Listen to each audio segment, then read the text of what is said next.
Corona के समय भी एकजुटता से ऐसी चुनौतियों का सामना कर चुके हैं। अब हमें फिर से उसी तरह तैयार रहने की आवश्यकता है। दोस्तों, कोरोना की तरह की चुनौतियों से निपटने के लिए देश को तैयार रहने की आवश्यकता पर जोर प्रधानमंत्री ने लगभग 4-5 दिन पहले दिया था। लेकिन क्या देश वाकई इसके लिए तैयार है? और एनर्जी लॉकडाउन की तरफ क्या 140 करोड़ के देश के बढ़ने की नौबत आ रही है? अब ये एनर्जी लॉकडाउन क्या है, इसकी चर्चा के पहले आखिर ये नौबत क्यों आ रही है कि प्रधानमंत्री नरेंद्र मोदी को राज्यों के मुख्यमंत्रियों के साथ कल चर्चा करनी पड़ रही है। 5 चुनावी राज्यों को छोड़कर प्रधानमंत्री नरेंद्र मोदी वीडियो कॉन्फ्रेंसिंग के जरिए कल यानी शुक्रवार को सभी राज्यों के मुख्यमंत्रियों के साथ चर्चा करेंगे। हालात मध्य पूर्व की स्थिति से होगी। जिन हालात पर चर्चा होगी वो हालात भारत की ईंधन की पाइपलाइन, खास करके पेट्रोल, डीजल, क्रूड ऑयल, उससे बनने वाले दूसरे उत्पाद, रसोई गैस, सीएनजी, पीएनजी, इन तमाम उत्पादों की सप्लाई से जुड़े मसलों पर चर्चा होनी। मुख्यमंत्रियों की चर्चा के बाद इस देश में अक्सर क्या होता है और पूर्व में ऐसे क्या उदाहरण रहे हैं, जरा इसके लिए इस चिट्ठी को देखिए। प्रेस इंफॉर्मेशन ब्यूरो पर यह चिट्ठी 20 मार्च 2020 को आई थी। उस दिन प्रधानमंत्री ने राज्य के मुख्यमंत्रियों के साथ चर्चा की थी। विषय था कोरोना जैसी वैश्विक महामारी से निपटने के लिए देश में क्या किया जाए। और इस मीटिंग के मुख्यमंत्रियों के साथ इस चर्चा के ठीक 4 दिन के बाद 24 मार्च को देशव्यापी लॉकडाउन का ऐलान कर दिया गया था। अब एक बार फिर राज्यों के मुख्यमंत्रियों के साथ प्रधानमंत्री चर्चा करने जा रहे हैं। लेकिन प्रधानमंत्री नरेंद्र मोदी जब राज्यों के मुख्यमंत्रियों के साथ एनर्जी सिक्योरिटी और लोगों को कम से कम दिक्कतें हो, इस मकसद के साथ चर्चा करने जा रहे हैं, तो सवाल ये उठता है कि आखिर वैश्विक स्तर पर आने वाली परिस्थितियों से क्या भारत ने या भारत की मौजूदा सत्ता ने कुछ सीखा नहीं है और हमेशा किसी न किसी रूप में आपात स्थिति के लिए तैयार रहने जैसी बातें ही की जाएंगी? यह सवाल बहुत बड़ा है। सवाल इसलिए बड़ा है क्योंकि भारत का स्ट्रेटेजिक रिजर्व, जो खास करके पेट्रोलियम पदार्थों का है, वो बहुत ज्यादा दिनों का नहीं है। यानी भारत एक बार में हफ्ते 2 हफ्ते से ज्यादा का स्ट्रेटेजिक रिजर्व नहीं रख सकता है, चाहे गैस हो या तेल हो। हद से हद 3 हफ्ते तक रख सकता है, क्योंकि उससे ज्यादा भंडारण के लिए भारत ने कभी अपनी क्षमता विकसित नहीं की। लेकिन चूंकि इस देश में प्रवृत्ति रही है कि जब कोई आपदा सामने आती है उसी वक्त इस तरह की तैयारियां की जाती है। यानी जब घर में पूड़ी बनाने की जरूरत हो उस वक्त खेत में गेहूं बोने की जरूरत पड़ना, ताकि जब गेहूं बोआ जाएगा तो फिर उसके बाद आटा निकलेगा, तब उसके बाद कढ़ाई में आकर पूड़ी बनेगी। वही स्थिति भारत में मौजूदा समय में बनी हुई है।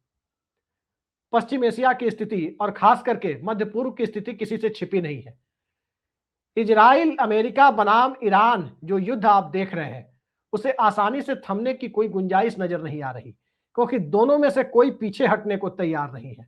इजराइल के लिए नाक का सवाल है, ट्रंप के लिए अपने देश की तैयारी के बिना खुद को झोंके जाने की परिस्थिति में खुद को जस्टिफाई करने का सवाल है, तो ईरान के लिए देश की प्रतिष्ठा और अस्तित्व से जुड़ा हुआ सवाल है। एक तरफा युद्ध भी इसे नहीं कहा जा सकता। लेकिन जिस ढंग से स्ट्रेट ऑफ हॉर्मुज के बाद सप्लाई लाइन बंद हुई, वो मामला सिर्फ सप्लाई लाइन तक नहीं है, भारत पर किस तरह का असर पड़ रहा है, इसे देखने के लिए यदि हम जानने की कोशिश करें तो सिर्फ पेट्रोल, डीजल या गैस ही नहीं, 6000 अन्य प्रोडक्ट, क्रूड ऑयल या उससे जो बाई प्रोडक्ट बनते हैं, उससे इस देश में निर्माण होता है। उन सब की सप्लाई लाइन टूटने का खतरा है। दवाओं से लेकर कई जगह पेट्रोलियम के बाई प्रोडक्ट्स का इस्तेमाल है। प्लास्टिक के निर्माण में, पीवीसी के निर्माण में वो पूरी सप्लाई लाइन डिस्टर्ब हो रही है। दूसरी तरफ गल्फ कंट्री में केरल से लेकर यूपी, बिहार तक के बड़ी संख्या में लोग वहां काम करते हैं। अलग अलग गल्फ के देशों में, बहरीन में देखें, दुबई में देखें या दूसरे देश या शहरों की बात करें, वहां से रेमिटेंस के तौर पर बहुत बड़ी रकम आती है, जिसमें बहुत सारे घरों की अर्थव्यवस्था चलती है। वो भी इस युद्ध के दरमियान प्रभावित हो रही है, क्योंकि दुबई भी या दूसरे अरब के डेस्टिनेशन भी इससे अछूते नहीं रहे। तो एक तरह से भारत की मध्य वर्ग की अर्थव्यवस्था, ऊर्जा सुरक्षा की स्थिति, ये सब कुछ जब पहले से ही हालात बद से बदतर होने के नौबत दिखाई दे रहे हैं, उसी परिस्थिति में कुछ हफ्तों पहले केंद्र सरकार ने पेट्रोलियम प्रोडक्ट्स की सप्लाई के मामले में एस्मा जैसा कानून, इसेंशियल सर्विस मेंटेनेंस एक्ट को लागू करने की घोषणा की थी। अब एस्मा केंद्र सरकार ने लागू कर दिया, लेकिन उसे इंप्लीमेंट करने, हकीकत में क्रियान्वित करने की जिम्मेदारी राज्य सरकारों की है कि कोई जमाखोरी ना करे, कोई चोरी ना करे, कोई किसी गलत मकसद से कीमत ना बढ़ाए। ये सब लागू करने की जिम्मेदारी राज्य सरकारों की है। राज्य सरकारें किस मकसद से, किस नियत से कितना काम करेंगी और क्या केंद्र सरकार की जो नियत है, क्या वो नियत राज्य सरकारों की नियत से मेल खाती है, ये एक अलग सवाल है, क्योंकि अंततः इन सब मुद्दे में राजनीति हावी है। अब सवाल ये उठता है कि चुनावी राज्यों को क्यों छोड़ा गया? आपदा के समय चुनाव नहीं देखे जाने चाहिए, आचार संहिता को नहीं देखा जाना चाहिए। आखिर चुनावी राज्यों की जनता जनता नहीं है क्या?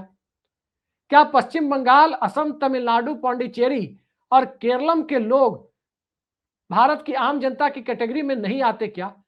वहां किसी तरह की ऑस्टेरिटी ड्राइव या किस तरह के एनर्जी लॉकडाउन से उसको अछूता रखने की कोई कोशिश तो नहीं हो रही है?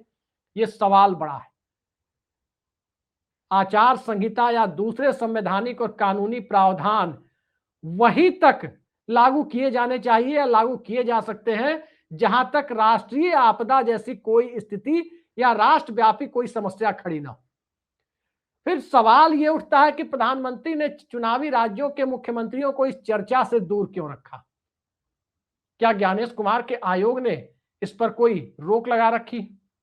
वैसे भी ज्ञानेश कुमार के आयोग की रोक का मतलब क्या है, जब चुनाव में नेता आचार संहिता के जो मानक तय है उस मानक से ऊपर जाकर मंगलसूत्र, मुजरा, हिंदू मुसलमान जैसे टर्म इस्तेमाल करते ही रहते हैं। फिर भला उन राज्यों के मुख्यमंत्रियों को बुला लिया जाता तो कौन सी आफत आ जाती?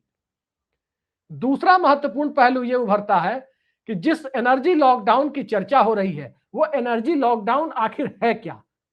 क्योंकि पिछली बार आपने संपूर्ण लॉकडाउन देखा था कोरोना महामारी के समय, कोविड-19 के समय। उस लॉकडाउन में सब कुछ बंद था। पेंडेमिक एक्ट 1897 का उपयोग करते हुए उसे लागू किया गया था। लेकिन अब जिस तरह के एनर्जी लॉकडाउन की चर्चा लोग कर रहे हैं, क्या वाकई वो हकीकत में बदलने वाली है? क्योंकि सप्लाई लाइन डिस्टर्ब हो रही है। जनता को सच सच बताने से सत्ता भी कतराती रही है, क्योंकि प्रधानमंत्री और दूसरे मंत्रियों के बयान को देखें तो काफी विरोधाभास है। प्रधानमंत्री के द्वारा संसद में मौजूदा परिस्थितियों को विकट मानने से ठीक पहले जरा उनके मंत्रियों के बयान को देखें तो तमाम तरह से प्रधानमंत्री की बातों के उलट जाकर बयान दिए जा रहे थे कि नहीं नहीं कोई चिंता की बात नहीं है, ऐसा कुछ है ही नहीं। लेकिन ये पब्लिक है, सब जानती है, पूरे देश को दिख रहा था कि पेट्रोलियम प्रोडक्ट्स या गैस भारत में नहीं उगते। भारत में बहुत छोटी संख्या है। वैसे भी भारत पहले अपनी जरूरत का 22-23% अपने यहां ही पेट्रोलियम प्रोडक्ट्स निकाल लेता था। अब वो संख्या घट करके, अब वो प्रतिशत घट करके 12% पर आ गया है। यानी 88% के करीब भारत अपने पेट्रोलियम या क्रूड ऑयल या ईंधन के लिए आयात पर निर्भर है। अब ये आयात सीधे सीधे सिर्फ पेट्रोलियम प्रोडक्ट से नहीं जुड़ता, इसके साथ साथ सोना, चांदी और दूसरे जरूरी उत्पादों के आयात और निर्यात से भी जुड़ता है, क्योंकि स्ट्रेट ऑफ हॉर्मुज जो एक बेहद स्ट्रेटेजिक और महत्वपूर्ण मार्ग है, यहां से यूरोप और अमेरिका के बाजार तक सामान पहुंचाने के लिए, गल्फ कंट्री तक, स्वेज नहर तक पहुंचने के लिए, वो कहीं ना कहीं डिस्टर्ब हो रहा है। जब वो डिस्टर्ब हो रहा है तो जिन देशों से भारत के अंदर गैस या तेल आते हैं, स्वाभाविक है कि वो डिस्टर्ब होगा, चाहे सरकार इसे स्वीकार करे या ना करे। क्योंकि अगर स्थिति वैसी नहीं होती तो राज्यों के मुख्यमंत्रियों के साथ चर्चा की नौबत नहीं आती। अब इस एनर्जी लॉकडाउन यदि इसे लागू किया गया तो इसमें कौन कौन से प्रावधान किए जा सकते हैं, जिसकी चर्चा अभी अनौपचारिक तौर पर लोग निजी बातचीत में कर रहे हैं। उच्च पदस्थ सूत्र भी इस बात की चर्चा कर रहे हैं। इसमें ऑस्टेरिटी यानी सादगी भरे कदम की चर्चा होगी। ज्यादातर लोग जिन्हें ऑफिस जाने की जरूरत नहीं है वे वर्क फ्रॉम होम कर सके। अभी भी आईटी सेक्टर में बहुत सारी कंपनियां भारत के अंदर 3 दिन ऑफिस और 3 दिन वर्क फ्रॉम होम की इजाजत देती है। तो क्या इसे कंप्लीट वर्क फ्रॉम होम कर दिया जाएगा अगले कुछ महीनों के लिए? क्या केंद्र और राज्य सरकार के कर्मचारियों को भी वर्क फ्रॉम होम जैसी परिस्थितियों में जाने के लिए कहा जाएगा, कि जिन्हें ऑफिस आने की आवश्यकता नहीं है वो घर से ही काम करें। ये एक अलग स्थिति है। दूसरा, रेलवे। अब चूंकि रेलवे में भारत में 95% से ज्यादा रेल मार्ग विद्युतीकृत हो चुके हैं, इलेक्ट्रिफिकेशन उनका हो चुका है, वहां ट्रेन चलाने के लिए बहुत ज्यादा डीजल की जरूरत अब है नहीं। डीजल के इंजन अब बहुत कम बचे हैं। रेलवे की सर्विसेज पर कोई फर्क नहीं पड़ेगा। इस तरह की परिस्थिति में राज्य सरकारों से यह भी सलाह ली जा सकती है कि क्या पब्लिक ट्रांसपोर्ट को ही चालू रखने और बाकी चीजों को अस्थायी तौर पर बंद या कम करने पर कोई विचार किया जाए। चर्चा दरअसल कल इसी तरह के मुद्दों पर होनी है कि कौन से कदम उठाए जाए और चुनावी राज्यों की जनता को भगवान भरोसे छोड़ दिया जाए। ये एक सवाल है। दूसरा महत्वपूर्ण सवाल यह है कि पेट्रो प्रोडक्ट्स की कीमत को क्या बढ़ाया जाए। अब कीमतें बढ़ेंगी तो पैन इंडिया बढ़ानी पड़ेंगी, क्योंकि पैन इंडिया अगर ये नहीं भी बढ़ेगा, अगर केंद्र सरकार ये फैसला करे कि चुनावी राज्यों को छोड़ करके हम बढ़ाएंगे, तो व्यावहारिक तौर पर यह संभव नहीं होगा। संभव इसलिए भी नहीं होगा क्योंकि चुनावी राज्यों के लोगों को भी यह समझ में आ जाएगा कि अभी हमारे यहाँ चुनाव है इसलिए नहीं बढ़ रहे हैं, चुनाव खत्म होते हैं हमारे यहाँ भी बढ़ा दिए जाएंगे। तब भी भारतीय जनता पार्टी को, जो केंद्र की सत्तारूढ़ पार्टी है, उसे राजनीतिक तौर पर नुकसान होगा। तो कई सारी परिस्थितियों को देखते हुए मौजूदा दौर में सत्ता और सिस्टम को यह फैसला लेना है कि इस विकट परिस्थिति से निपटना कैसे है। प्रधानमंत्री संसद में तो संकेत दे चुके हैं। देश को धैर्य बढ़ाने और देश को विश्वास दिलाने, भरोसा जीतने की कोशिश के तहत दिया गया उनका यह बयान था। लेकिन यह बयान भरोसा से ज्यादा पैनिक क्रिएट कर गया, भरोसा से ज्यादा असहज स्थिति में खुद को लाकर खड़ा कर दिया, क्योंकि प्रधानमंत्री ने सीधे सीधे इस बात को स्वीकार किया कि कोरोना जैसी विकट परिस्थिति से की तरह हमें फिर से तैयार रहने के लिए की आवश्यकता है। उस तैयारी में कंप्लीट लॉकडाउन तो नहीं ही होगा।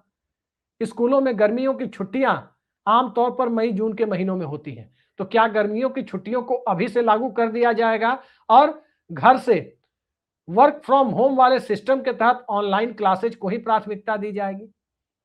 ये तमाम चर्चाएं अभी चर्चाओं के स्तर पर है और इन्हीं चर्चाओं को आम बोलचाल की भाषा में एनर्जी लॉकडाउन का नाम दिया जा रहा है। स्वाभाविक है कि एक बार जब लॉकडाउन लागू किया गया, उस वक्त देश की अर्थव्यवस्था बहुत नीचे गई थी और अर्थव्यवस्था का नीचे जाना मौजूदा दौर में भारत बर्दाश्त नहीं कर सकता। तो क्या उस परिस्थिति में एनर्जी लॉकडाउन की इजाजत दी जाएगी? क्या राजकोषीय घाटे जैसे टर्म को आज की मौजूदा परिस्थिति में देखने की जरूरत है? क्योंकि जब लॉकडाउन लगा था उस वक्त भी पूर्व वित्त मंत्री पी चिदम्बरम ने केंद्र सरकार को सलाह दी थी कि इस वक्त फिस्कल डेफिसिट या राजस्व घाटे या किसी भी तरह के घाटे की चिंता सरकार छोड़ दे। रेवेन्यू डेफिसिट या फिस्कल डेफिसिट की किसी भी तरह से चिंता सरकार छोड़ दे। अभी देश का माहौल दूसरा है, लेकिन सत्ता उस वक्त अपने मद में थी। सत्ता उस वक्त 303 के बहुमत के गुरूर में थी। आज सत्ता गठबंधन के सहारे है। आज गठबंधन के सहारे वाली सत्ता को खुद सहारे की जरूरत है, गठबंधन से ज्यादा राज्य सरकारों की तरफ से। तो क्या उस सत्ता और सिस्टम के सामने अब सहारा देने की जगह सहारा लेने की नौबत आ गई है? परिस्थितियां एक अलग दिशा में है, लेकिन इससे भी बड़ा सवाल यह है कि मौजूदा दौर में इस देश का मिडिल क्लास, जो पहले से ही पिसा हुआ दिख रहा है, खासकर जीएसटी और डिमोनेटाइजेशन के बाद से और उसके ऊपर से कोरोना के समय के लॉकडाउन से, तो क्या एनर्जी लॉकडाउन की स्थिति यदि देश में बनती है, यदि कल मुख्यमंत्रियों की बैठक में कोई कंसेंसस होता है या कंसेंसस के नाम पर केंद्र सरकार ही अपनी मर्जी थोपने की कोशिश करती है, सवाल यही है कि देश उसे कितना स्वीकार करेगा। पर्यटन क्षेत्र जो इस देश में 8-9% का योगदान देता है, उसके ऊपर भी असर पड़ने की संभावना है। ट्रांसपोर्टेशन के ऊपर भी असर पड़ेगा। सप्लाई लाइन पहले से डिस्टर्ब हो रही है, वो और ज्यादा डिस्टर्ब हो सकती है। और उन सबसे बड़ा मसला यह है कि इस देश के अंदर रोजगार की स्थिति जो पहले से ही बद से बदतर स्थिति बनी हुई है, उसमें रोजगार की स्थिति बेरोजगारी की स्थिति को और ज्यादा बढ़ाती हुई नजर आए। तब भी किसी को आश्चर्य नहीं होना चाहिए कि 5 किलो राशन वाली व्यवस्था जो 80-82 करोड़ लोगों तक है, क्या उसका विस्तार अब 100-125 करोड़ लोगों तक करना होगा?